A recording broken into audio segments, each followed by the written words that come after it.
Today we're going to learn how to use infographics in your classrooms. This presentation was originally presented by Terry Yap, our SunWest Tech Coach, and myself, Arlene Lowe, a SunWest Learning Coach. We are living in a world where we, including our students, are overloaded with information. With the use of infographics, we are not only able to quickly understand the data presented, but we are more able to internalize what we have seen because of its effective presentation. The infographic that you see on this slide compares traditional ways of presenting data to alternative ways, more engaging and memorable ways of retaining information. Infographics are part of our 21st century world.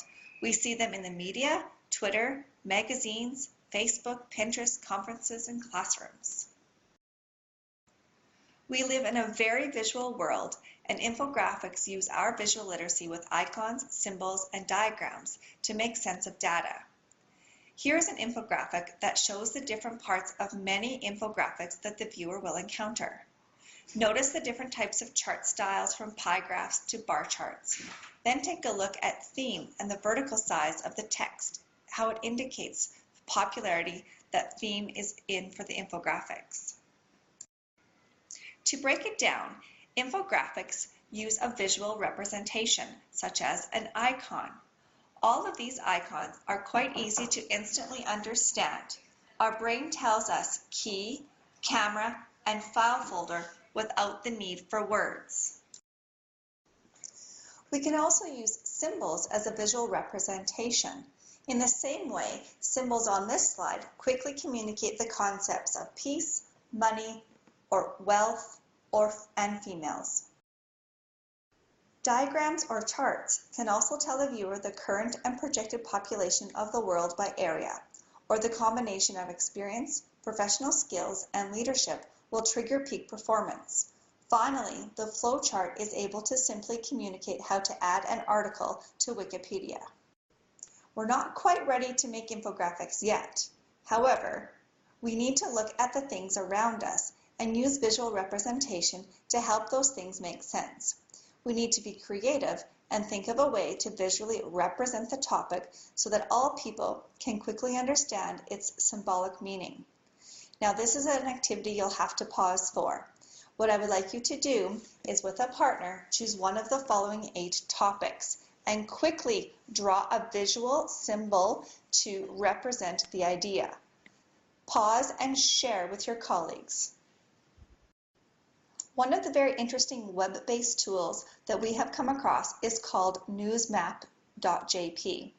Newsmap is an application that visually reflects the constantly changing landscape of the Google News aggregator or collector and sorter. Google News automatically groups news stories with similar content and places them into clusters. In Newsmap, the size of each cell is determined by the amount of related articles that exist inside each new cluster that the Google News aggregator presents.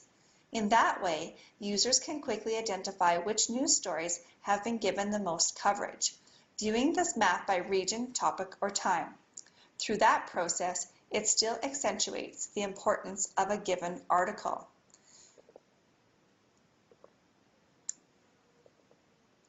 Currently, the internet presents a highly disorganized collage of information. Many of us are working in an information-soaked world. There is too much of everything. We are subject everywhere to a sensory overload of images, bombarded with information in magazines and advertisements. The internet is a wonderful communication tool, but day after day, we find ourselves constantly dealing with information. Today, the internet presents a new challenge, the wide and unregulated distribution of information, which requires new visual paradigms to organize, simplify, and analyze large amounts of data. If we look at the infographic on the right, we examine the Twitter hashtag. We can quickly see the 5 most popular educational hashtags, as well as the popularity of other popular educational hashtags that did not make the top 5. These are also color-coded by category to provide more information, such as K-12, technology, higher education, etc. Here we see an infographic that is a basic bar graph fancied up by using the title of the book in a correct font, style, and color of the same spine of the book.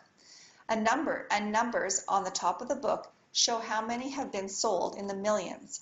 A clear title tells us what we are seeing. An explanation distinguishes between books sold and published. Infographics can be used in your classroom in two ways.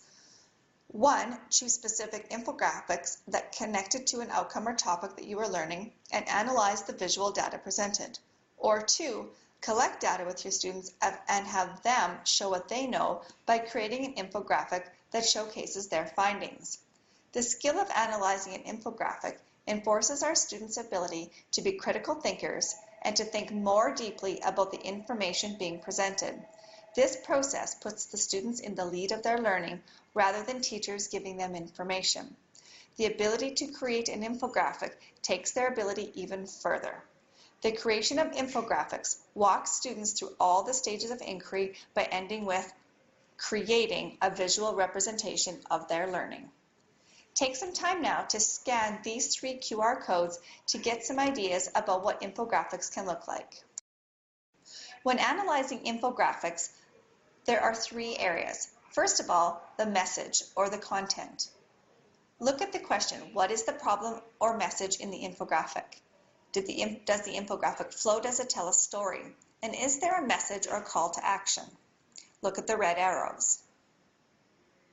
Stop and discuss this with your colleagues. Secondly, you want to analyze the visual appeal. Were the graphics relevant and appropriate? Analyze the visual effectiveness, such as the font, color, background, titles, etc. Stop and discuss this with your colleagues. Finally, we need to look at the knowledge and data collected. Is the data collected accurate? Are the sources stated? Look at the green arrow. Is the infographic an unbiased representation of the facts? Take the time now to scan this QR code and analyze the infographic that you see with yourself or with a colleague. Here is another infographic that you can analyze with yourself or a colleague. Here's an example of a template that can be used with your students to help analyze. It's broken down into content, visual, and knowledge. This handout is also available on the 21st Century Competency Wiki for SunWest School Division.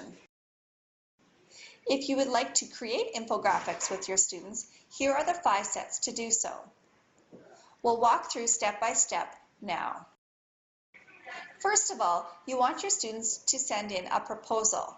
It is important for students to have the end in mind. So what do they want to be able to do? Students must critically think about the data they need to collect in order to end up with an accurate creation that represents their topic. This is a sample of a proposal form that students could use. You could also use Google Forms. Again, this template is available on our SunWest 21st Century Competency Wiki. Step 2, the students need to collect their data. There's a variety of ways to do so. Face-to-face, online, experiments, Google Forms, Polldaddy, and so on. The options are endless. We just have to make sure that they are accurate. Step 3, draft ideas. Once the students have their idea, they must take time to doodle and think about the icons, symbols, diagrams, colors, and so on, and think about how to best represent their information. This is similar to what you did at the beginning of the presentation when you attempted to create a symbol or icon. The key to an infographic is to have very little text. Next, the students need to think about how they would like to create their infographic. There are many ways that they can do this. For the students that are new to this process, we recommend Piktochart or Easily. Both of these are web-based programs that have icons, templates, and tutorials to help students create. For more experienced students, we would recommend using Adobe Fireworks, Microsoft Publisher. Essentially, these tools allow the students to start from scratch. These are the tools that students can use that start from scratch, both of which are available on our SunWest network. Finally, we need to assess, reflect, and present our findings. Infographics can be used to share online, print off to display, or enrich presentations or blogs or any online posting. The opportunities are endless. Infographics could be used as a summative assessment in a lot of our classrooms. The following are a list of resources that we use to prepare for our presentation. Here are some curriculum connections and some resources that are based online using live binders, Kathy Schrock, Wikispaces, and other webinars. To continue, resources are available for how to assess infographics and some tips on how to create them.